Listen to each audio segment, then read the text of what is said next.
Baiklah, saudara-saudara sekalian, sebelum kita masuk dalam khotbah, saya ingin membacakan Injil yang menjadi bacaan kita juga hari ini. Untuk itu saya undang kita semua bangkit berdiri.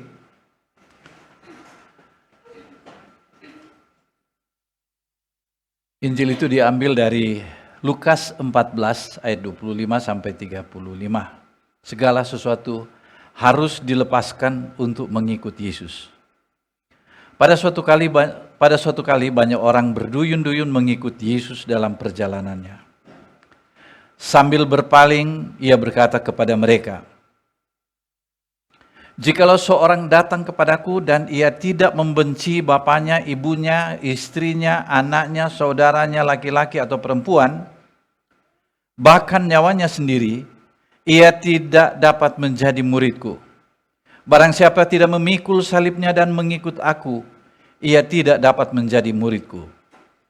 Sebab siapakah di antara kamu yang kalau mau mendirikan sebuah menara tidak duduk dahulu membuat anggaran biayanya, kalau cukup uangnya untuk menyelesaikan pekerjaan itu, supaya jikalau ia sudah meletakkan dasarnya dan tidak dapat menyelesaikannya, jangan-jangan semua orang yang melihatnya mengejek dia, sambil berkata, orang itu mulai mendirikan, tetapi tidak sanggup menyelesaikannya.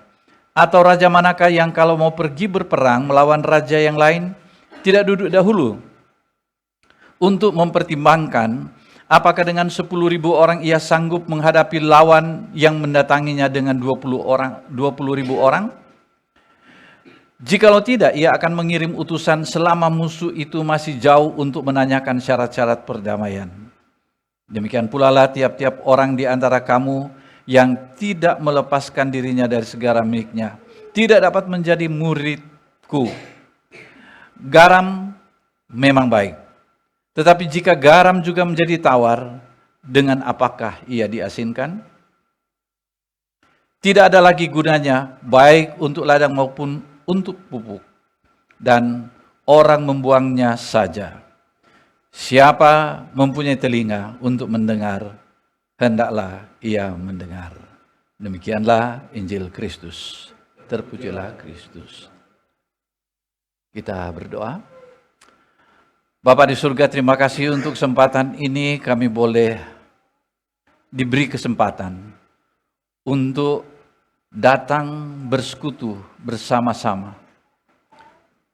Bukan saja mendengarkan renungan yang menjadi isi hati Tuhan bagi kami, tetapi kami juga ikut berpartisipasi di dalam kematian dan kebangkitan Kristus melalui perjamuan kudus. Tuhan, biarlah Roh Kudus-Mu memampukan kami untuk memahami akan firman-Mu. Dalam nama Yesus, firman yang hidup itu kami berdoa. Amin. Silakan duduk saudara sekalian. Saudara-saudara sekalian, ini menjadi murid Kristus di tengah dunia yang retak. Dari pembacaan yang kita baca tadi, dari Yeremia pasal 18 ayat 1 sampai 11, di situ berbicara tentang Allah kita yang berdaulat. Allah kita yang berdaulat artinya apa? Semua kehendak pikiran itu ada pada Allah, dan itu juga yang menjadi kehendak Tuhan untuk ciptaannya, termasuk kita manusia. Tapi ketika kita membaca Injil Lukas tadi, kita melihat bahwa ini semata-mata bukan kehendak Tuhan, bukan kuasa Tuhan, bukan kedaulatannya, tetapi ini juga berkaitan dengan usaha kita sebagai orang-orang percaya berusaha untuk menjadi murid Yesus, meneladani Dia. Siapa yang bisa? Inilah dialektikanya. Di satu pihak kita percaya Tuhanlah yang melakukan segala sesuatu, Dan ini kedengarannya bahwa kita itu cukup diam dan Tuhan yang bekerja. Jadi kalau kita mau berpikir ke kiri atau ke kanan, Tuhan yang menghendakinya begitu. Tapi di satu pihak, Yesus bilang, orang itu kalau mau bertindak, mau ikut Tuhan, pikir-pikir dulu. Nah sekarang bagaimana kita mempertemukan keduanya ini? Yeremia 18 ayat 1 menekankan bahwa Allah itu bagaikan tukang periuk dan manusia itu hanyalah tanah liat. Kalau kita lihat di pembuatan batu bata merah, itu sudah ada alatnya untuk membentuknya sedemikian rupa, dan kalau kurang ya dibuang lagi. Nah, ketika kita lihat, kita bilang kenapa dia buang? Ya itu punya dia. Dia yang berkehendak, dia yang merencanakan. Atau kita pergi ke pabrik sepatu di Bandung sini dekat, ya jalan apa itu namanya? Baduyut, ya. Jadi situ kan sepatu itu dia membentuk sedemikian untuk sepatu itu, lalu dia coba pasang. Sudah mau jadi, sudah bagi kita udah bagus. Tapi kemudian dia bongkar lagi dan kadang-kadang dia lempar. Kalau kita bertanya kenapa begitu? Ya itu kan punya dia, modalnya dia, barangnya dia, dia mau bentuk gimana pun terserah dia. Ini gambaran tukang periuk seperti itu. Kalau mungkin dulu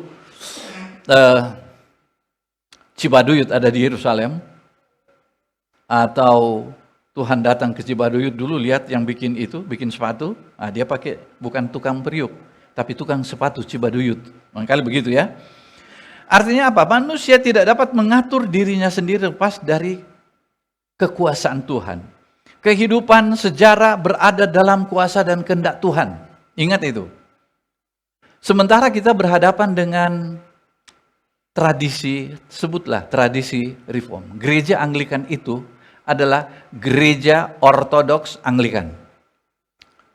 Dan orang selalu mengatakan, kalau gereja lain itu kan karena nggak enak dengan ini, dan kemudian bikin gereja lain.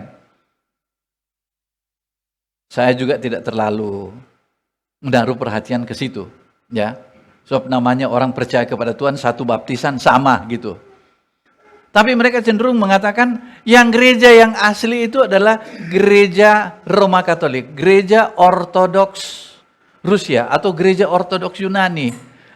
Lalu gereja Ortodoks Mesir yang disebut dengan Koptik, gereja Ortodoks England atau Anglikan. Karena mereka berasa bahwa gereja-gereja ini, gereja-gereja tua ini, termasuk gereja Anglikan itu, adalah langsung dari Yesus, murid-muridnya diutus ke tempat itu dan berkembang di situ. Yang lain-lain itu hanyalah sempalan-sempalan. Saudara sekalian, ada benarnya tapi juga banyak salahnya. Dan itu adalah mata kuliah khusus lah nanti di sejarah gereja. Tetapi mari kita lihat di sini dulu bahwa Allah melalui gerejanya memberikan kesempatan kepada manusia atau memberikan otak juga kepada manusia. Sehingga kadang-kadang orang kalau diajarkan tentang tradisi gereja kita yang mayoritas adalah bertradisi reform atau injili yang direpresentasikan oleh J.I. Packer, ya, buku-bukunya ada banyak tersebar, diterbitkan oleh berbagai penerbit injili di Indonesia. Kemudian ada John Stott, BPK Gunung Mulia terbitkan bukunya dan sebagainya. Itu adalah orang-orang Anglikan.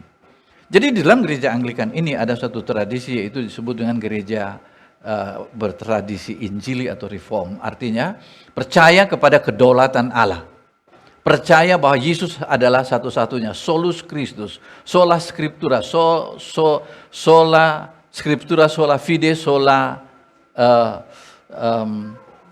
apa satu lagi? Ya, gracia, 5, ada 5 kalau reform, ya. Solus Christus. Dan terakhir ialah soli Deo Gloria. Nah, itu adalah tradisi Protestan. Dan Anglikan ada di situ.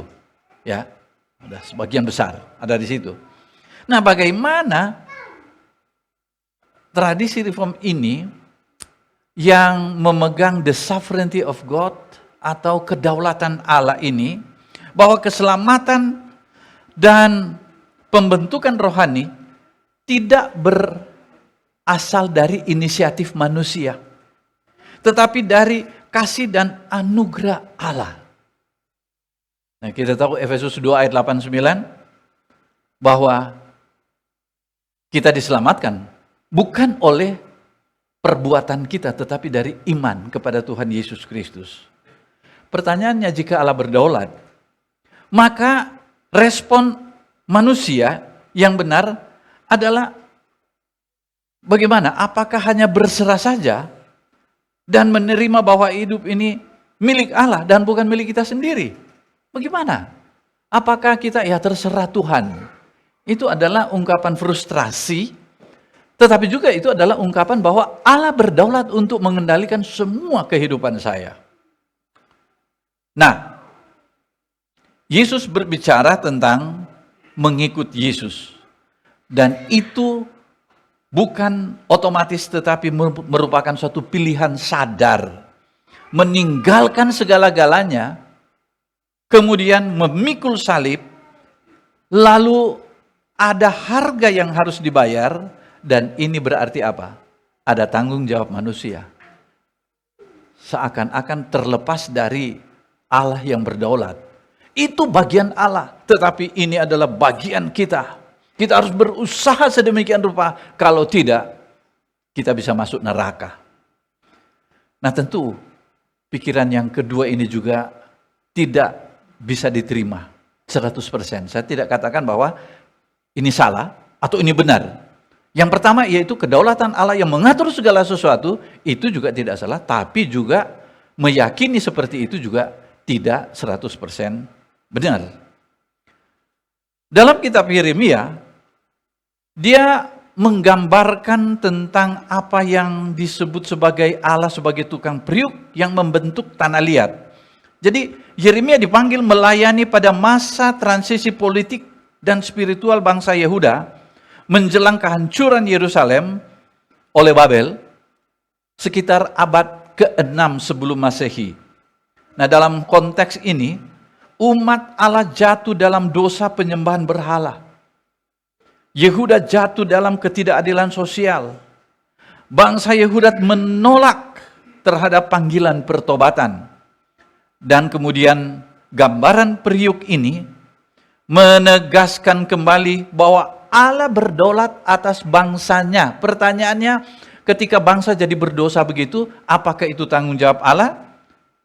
Tentu tidak. Allah bilang, Dia dapat merombak dan menghancurkan dan membentuk ulang kehidupan sesuai dengan kehendaknya. Dan itu adalah kedaulatan Allah. Ketika bangsa melenceng, Dia tidak biarkan. Karena apa? Allah berdaulat artinya apa? Ketika Dia menciptakan di dalam Kejadian pasal 1, Dia katakan semua baik, semua baik, semua baik, dan ketika Dia ciptakan manusia terakhir, Dia tutup dengan apa? Allah melihat bahwa semua itu adalah sungguh amat baik. Saudara berpikir, kalau kita membuat sesuatu yang terbaik dan kita promosikan, wah ini makanan saya, makanan paling enak, makanan paling bergizi, atau apa saja yang kita buatlah, dan kita promosikan ini yang terbaik. Tentu Apple membuat handphone, Samsung juga membuat handphone, dan kemudian mereka katakan, produk kami adalah yang terbaik. Saudara sekalian, ketika ada yang salah dalam operasinya, dia recall. Itu yang suka ada. Saya pernah milik mobil Honda, tiba-tiba ada peringatan di WA atau email. Itu ada kesalahan pembuatan, bawa ke bengkel, itu pabrik. Ada yang salah, dia bertanggung jawab untuk memperbaikinya tanpa bayar, gratis. Nah, saudara sekalian, ketika Allah menciptakan kita ini semua amat baik, artinya baik. Dan kalau ada sesuatu yang melenceng, maka Dia pun pun bertanggung jawab untuk mengembalikannya kepada aslinya. Baiknya saya itu seperti ini. Orang kan suka bertanya, kenapa enggak bikin baik aja dari awal? Ya tuh, kenapa enggak baik aja dari awal? Kenapa dibikin aja mobil walaupun tabrakan di jalan itu enggak akan hancur, enggak akan ada apa-apanya. Tapi inilah perbedaan antara pabrik dengan pikiran Allah. Kalau Allah, dia sangat menghargai manusia yang datang kepada dia. Dari mana orang itu tahu bahwa dia itu baik kalau dia tidak melihat sesuatu yang tidak baik? Dari mana dia mengatakan saya berbuat tidak baik kalau ada yang paling baik? Maka saudara-saudara kalian, yang disebut dengan sola kelima itu, soli deo gloria, itu adalah ungkapan yang mengatakan bahwa saya menyembah Tuhan yang saya akui bahwa dia adalah Allah yang paling berkuasa, yang terbaik dalam hidup saya. Itu penyembahan yang benar. Ketika saya pilih Ibu Hertina menjadi istri saya, ya maaf saja Bu Hertina, saya itu juga sudah ya begitulah PDKT dari kayak kemarin lah si Amanda dekat-dekat sama si orang Korea dari K-pop, dan kemudian saya lihat di foto di Facebook, aduh, saya bilang mudah-mudahan ini jadi jodoh gitu kan. Soalnya mereka janji mau datang lagi gitu kan. Jangan-jangan mereka lihat, wah ini boleh juga gitu kan. Karena bosan dengan orang Korea cari orang Indonesia gitu kan. Siapa tahu, ya kan. Nah, jadi saudara-saudara sekalian, kalau saya sebenarnya tidak pernah lihat yang cantik-cantik dulu, lalu kemudian saya pilih Ibu Hertina. Begitu pilih Ibu Hertina, baru saya tahu, ada rupanya yang lebih bagus dari Ibu Hertina. Ya nyesel deh. Tapi ini kan enggak. Saya enggak nyesel, karena apa? Dialah yang terbaik. Lebih baik kawin, saya kan kawin sudah berumur juga gitu kan. 30 kepala 3, ya. Walaupun kepalanya cuma 1, tetapi umurnya kepala 3. Dan kemudian saya memilih, saya bilang, inilah yang terbaik. Gitu. Kasihan Adam ya, tidak ada pilihan. Dia cuma lihat binatang dan dikasih Hawa. Yang terbaik dari semua itu kan Hawa kan, masa si monyet? Tidak mungkin kan? Jadi, ini yang terbaik. Begitu bangun, ini yang terbaik. Tapi kalau saya beda dengan Adam, Tuhan suruh lihat dulu mulai dari SMA. Ada yang dekat-dekat. Waktu mahasiswa juga begitu. Sudah jadi dosen juga, asisten dosen di IKIP dulu, gitu juga. Tapi saya bilang bukan. Datang ke Jakarta, ada juga saya bilang bukan. Datang ke Bandung, saya lihat, nah ini dia yang saya cari. Dan jadilah menurut kehendaknya, dan kehendak saya juga sih. Nah, jadi saudara sekalian, makna dari tukang periuk ini, maknanya ialah bahwa Allah tidak terikat oleh bentuk lama dari tanah liat itu. Jika bejana itu rusak, dia berhak meremukkan dan membentuk kembali sesuai dengan rencananya. Saudara lihat di sini bahwa kalau begitu berarti orang jahat itu juga tanggung jawab Tuhan. Betul? Ya kan begitu kan? Berarti itu juga tanggung jawab Tuhan, saudara. Ketika kita bilang tanggung jawab Tuhan, Alkitab bilang tidak. Karena Allah itu mulia, Allah itu baik, tapi Allah tidak mengatakan bahwa semua orang itu sama. Allah tidak mengatakan bahwa semua itu harus demikian, sama semua, tidak. Yang Allah katakan baik itu adalah satu kesatuan. Ini semua itu baik. Di mana di dalamnya itu ada yang berbuat dosa, ada yang menolak Tuhan, ada yang menerima Tuhan.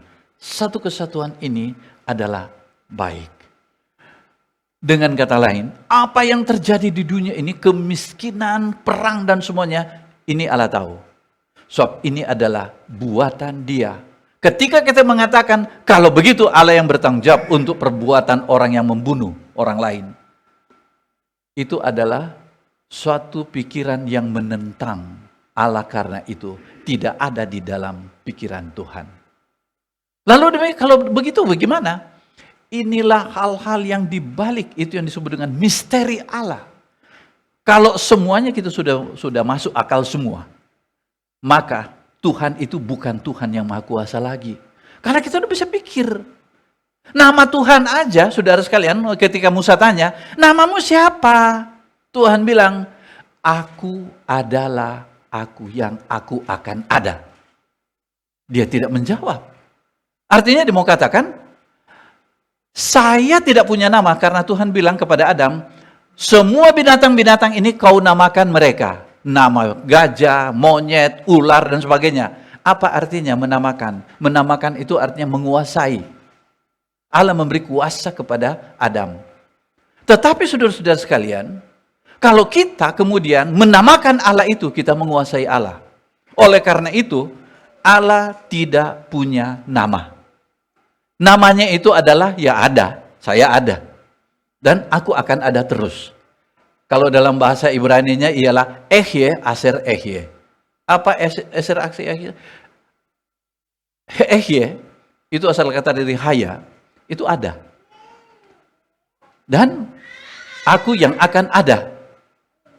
Nah saudara-saudara sekalian, kalau demikian siapa Allah itu? Inilah yang dirasakan oleh bangsa Israel ketika mereka keluar dari bangsa Mesir. Mereka tidak dapat mendefinisikan Tuhan yang memimpin mereka sampai tiba di tanah Kanaan. Yang terjadi ialah bahwa mereka itu dipimpin oleh Tuhan sampai tiba sesuai dengan rencananya. Itulah Allah yang dialami oleh manusia tanpa bisa didefinisikan. Tanpa bisa didefinisikan. Pak Denny bilang waktu lalu itu, definisi artinya apa? Batasan. Kalau kita mendefinisikan Tuhan, artinya kita membatasi Tuhan. Kita tidak punya kemampuan untuk membatasi Tuhan. Jadi, ada hal-hal di luar pikiran kita. Itulah misteri Allah. Dan disinilah saudara sekalian kita katakan, kita tidak sanggup mengerti tentang siapa Dia, tapi Dia itu ada. Ketika kita tidur dan bermimpi pun, kita tidak sanggup untuk memahami apakah Dia menjaga saya atau tidak ada. Pokoknya besoknya, kita bangun dalam pemeliharaan Tuhan. Atau besoknya kita mati dalam pemeliharaan Tuhan. Semua ini adalah baik. Ketika pohon itu mulai berbuah busuk dan kemudian tumbang dan kering dan busuk, kita tidak bisa katakan bahwa ada yang salah. Enggak. Itu adalah ciptaan yang baik. So, kalau manusia kemarin kan Putin dan siapa namanya? Jinping, Perdana Menteri Cina, berencana untuk membuat bagaimana manusia tidak akan mati. Ya paling tidak sampai umur 150 tahun, perpanjang umur manusia. Ya, ketangkap sama semacam rekaman gitu. Mereka belum bicarakan itu, Pak Denny sudah khotbahkan di sini. Bahwa manusia bisa tidak mati gitu. Tapi saudara-saudara sekalian, rencana Allah ialah mau sampai umur berapapun, kematian adalah bagian dari yang terbaik itu. Sakit adalah bagian yang terbaik dari Tuhan. Mau jadi lemah, lahir sehat, itu bagian dari rencana Tuhan. Kalau ada orang yang menyakiti hati saudara, waduh kesel. Saudara katakan, kalau nggak ada orang itu, mungkin saya juga jadi sombong. Kita bersyukur untuk orang-orang yang membuli kita. Ya, kita bersyukur kalau ada orang-orang yang menghina kita. Kita bersyukur untuk ada orang yang menyakiti hati kita. Kita bersyukur. Karena apa? Kita disadarkan, kau itu hanyalah tanah liat. Kalau kamu sudah bisa mengerti Tuhan, hati-hati. Anda itu akan masuk dalam kategori iblis, setan. Karena hanya dia yang berkeinginan untuk menjadi sama seperti Tuhan. Kita tidak. Inilah makna teologis dari tanah liat. Kita adalah ciptaan. Nah, dalam tradisi reform kita, teks tentang ini itu meliputi segala sesuatu. Artinya apa? Seperti kata tokoh Johannes Calvin, tokoh reform.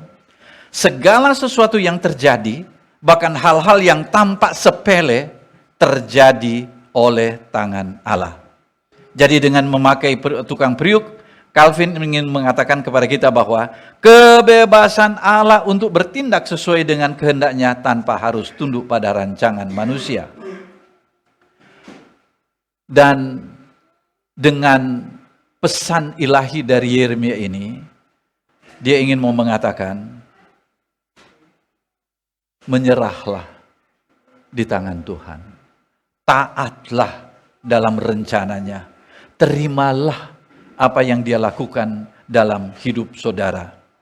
Tetapi bukan berarti bahwa kemudian ini menghapus tanggung jawab manusia. Tidak. Firman Allah ini jelas. Jika bangsa ini bertobat, maka Allah mengubah hukuman menjadi berkat. Sebaliknya jika bangsa ini berbalik kepada dosa atau tidak mau bertobat, Allah dapat menarik kembali berkat itu, dan ini adalah pertentangan atau dialektika yang khas. Allah berdaulat penuh, tetapi respons manusia tetap harus ada. Inilah yang terbaik yang Allah buat.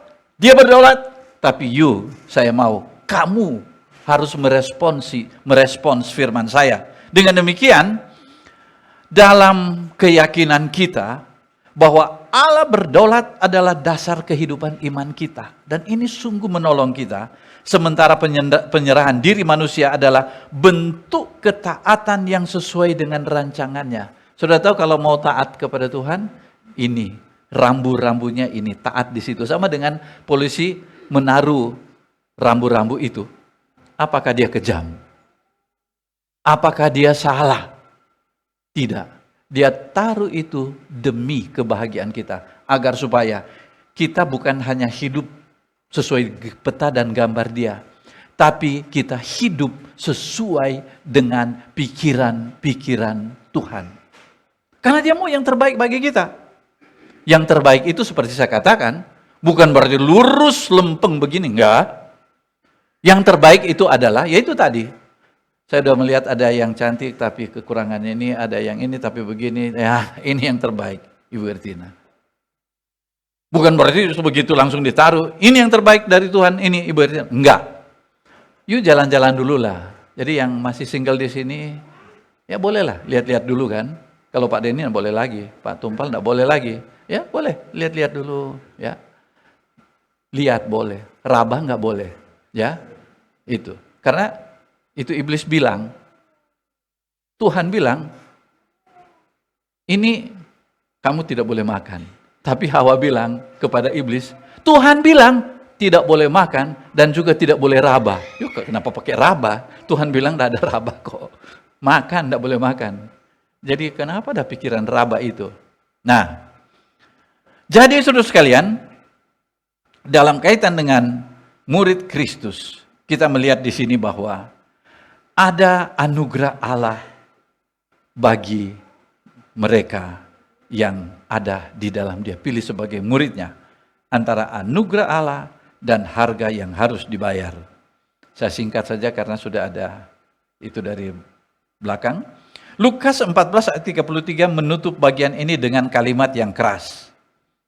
Demikian pula lah tiap-tiap orang di antara kamu yang tidak melepaskan dirinya dari segala miliknya tidak dapat menjadi muridku. Ini kata melepaskan sini adalah apostase, itu berarti berpaling dari atau menyerahkan. Murid yang sejati dipanggil untuk menyerahkan segala-galanya, bukan hanya harta, tapi juga ambisi, identitas, dan keamanan dirinya sendiri. Yang dimaksudkan dengan tidak yang membenci ayahnya, ibunya, saudara-saudaranya, kan dia bilang membenci. Bukan benci dalam arti emosi. Membenci dalam arti menempatkan prioritas yang paling utama. Prioritas paling utama adalah kita taat kepada Tuhan. Ketika orang tua mengajar kita untuk bagaimana korupsi, bagaimana kita membunuh orang, bagaimana membuli orang, saya tetap pilih. Saya taat kepada Tuhan daripada taat kepada manusia sebagaimana yang difirmankan oleh Tuhan kepada kita dalam kitab Injil, kitab surat-surat. Di sini juga kita melihat bagaimana Filemon, murid daripada Paulus, memberi peringatan kepada Filemon bahwa Onesimus itu harus diterima. Dia adalah orang yang dinilai tidak berguna, tetapi kemudian dia ketika dia percaya dan menerima Yesus, dia menjadi berguna. Nah, di sini saudara sekalian, kita diajar untuk melihat dalam kacamata Tuhan bahwa kamu melawan Allah, kamu menjadi orang yang tidak baik. Saya mau panggil kamu, saya pilih kamu, dan kamu hidup di dalam iman kepada Kristus, kamu menjadi orang yang terbaik di mata Tuhan. Anda yang sudah percaya dan menerima Yesus, ingat, Anda itu adalah orang-orang yang terbaik di mata Tuhan. Dia memilih Anda sebelum Anda mengatakan, Tuhan saya terima Engkau. Dia memilih Anda sehingga Anda dapat berkata, Tuhan, aku percaya kepadamu. Aku mau taat kepadamu. Dengan kata lain, bahwa ketaatan kita, pemberi yang terbaik dari kita, bukan dari diri kita sendiri. Tetapi seperti di dalam Filipi pasal 2 ayat 13 dikatakan bahwa Allah lah yang melakukan di dalam diri kita dan melalui kita kehendaknya. Justru saudara-saudara sekalian, kita tidak bisa melakukan itu. Tapi ketika Allah yang berdaulat itu, ketika dia memasuki kehidupan kita, dia tetap berdaulat atas kehidupan kita. Kita diangkat menjadi anak, kita dikuatkan, kita dibentuk dari dalam, sehingga saudara sekalian, Anda punya kemampuan untuk datang beribadah, Anda punya kemampuan datang untuk melayani Dia, menjalankan persembahan, memberi persembahan, kemudian bernyanyi, bersukacita, memimpin pujian, Anda berkhotbah di sini, Anda melayani kita semua. Dan ini adalah anugerah Tuhan. Ketika Dia hadir dalam hidup kita, ini anugerah Tuhan, bukan karena usaha kita. Sama seperti kalau kita mau terima Presiden Prabowo datang di rumah kita, wah harus siapkan semua. Atau terima orang VIP datang di rumah kita, wah seperti Ibu Ertina, kalau ada tamu mau datang di rumah, waduh, semua dibersihkan. Mulai dari, waduh saya bilang kok tumben, iya habis ada tamu mau datang, gak enak dilihat orang gitu kan. Dipersiapkan semua. Dan kemudian telepon, oh ya udah boleh datang karena udah siap gitu kan. Kedatangan Yesus dalam hidup kita ialah bukan karena kita mempersiapkan segala sesuatu. Tapi ketika kita menyerahkan bagaikan tanah liat yang diserahkan, ini aku Tuhan. Dan Dia kemudian membentuk. Makanya orang bilang, kenapa Yesus lahir katanya di kandang binatang dan tidak lahir di rumah sakit yang bersih? Yang ada yang mengalegorikan bahwa justru Dia pilih kandang karena kandang itu bau busuk. Makanya Dia datang ke situ. Kandang yang tadinya bau busuk, ada Raja yang mulia datang. Dan saya ketika datang ke kandang itu, ada di Bethlehem, saya masuk di dalam suatu gedung yang besar, katanya gereja tua. Dan pintunya, kalau kita masuk pintu ini kan, masuk lurus karena pintunya besar. Ini pintunya setinggi kaki saya, sampai pinggang lah gitu. Sehingga kalau saya masuk ke situ, saya harus nunduk dulu baru bisa masuk. Kadang-kadang ada orang yang nggak bisa nunduk, dia merangkak masuk gitu. Ada yang kadang-kadang sampai mencium tanah begitu, karena dia tahu bahwa yang pastor di gereja itu bilang, kalau kamu masuk mau melihat kandang Yesus, ya sujudlah dulu sebelum masuk. Dipaksa sujud gitu, ya sujud masuk.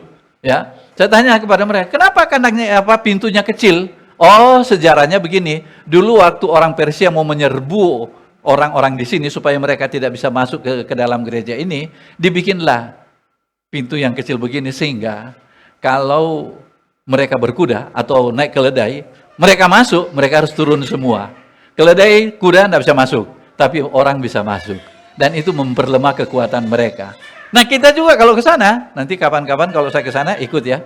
Ikut sana dan kemudian kita masuk ke situ dan hanya berjalan sedikit, masuk lagi ke groto atau lubang yang ada di bawah, dan kemudian kita melihat inilah kandang dia. Ada tanda bintang di situ, dan mereka bilang inilah bintang yang dilihat oleh orang Majus dan kemudian jatuh di sini gitu. Jadi ada hitam di situ.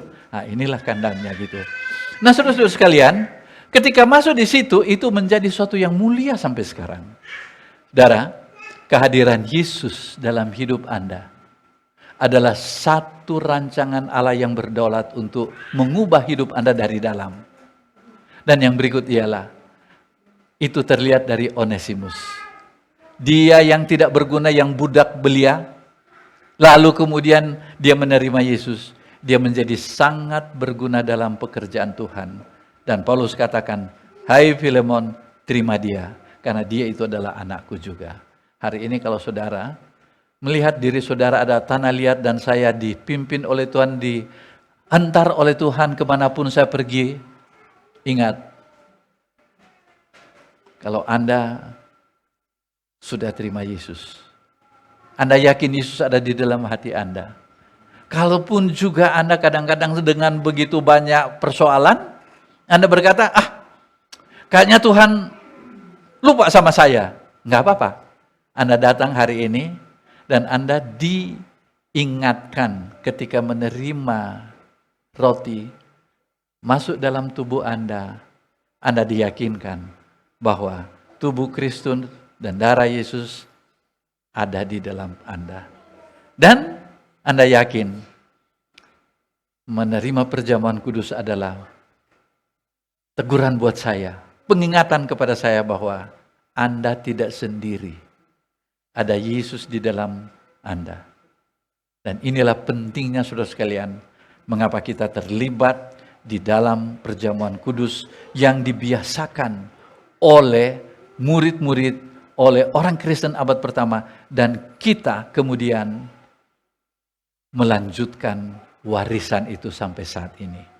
Dengan demikian, Anda tidak sendiri, Anda bersama Yesus, Anda juga bersama-sama dengan satu kapal besar, yaitu orang percaya dari abad segala abad. Dengan pengakuan iman yang sama. Gereja Anglikan hanyalah satu kapal besar di mana Anda ada di dalamnya. Melalui baptisan, Anda bergabung dengan gereja Anglikan. Melalui perjamuan kudus, Anda merasakan bahwa aku tidak berlayar sendiri dalam kehidupan ini. Saya berlayar bersama Yesus sebagai nakoda dalam kapal besar Gereja Anglikan Indonesia atau Gereja Anglikan. Kita tundukkan kepala dan kita berdoa. Tuhan, terima kasih untuk firman-Mu yang mengingatkan kami akan pentingnya melihat diri kami sebagai tanah liat. Dan Engkaulah penjunan, Engkaulah pembuatnya. Kami bersyukur karena kami juga diingatkan sebagai murid Yesus untuk taat. Karena kami dipilih. Yesus menguduskan kami melalui firman-Nya untuk kami taati. Dan sakramen yang mengingatkan kami akan kehadiran Yesus. Terima kasih Bapa di surga untuk kesempatan ini. Dan hanya di dalam nama Dia, nama Yesus Tuhan kami telah berdoa. Amin.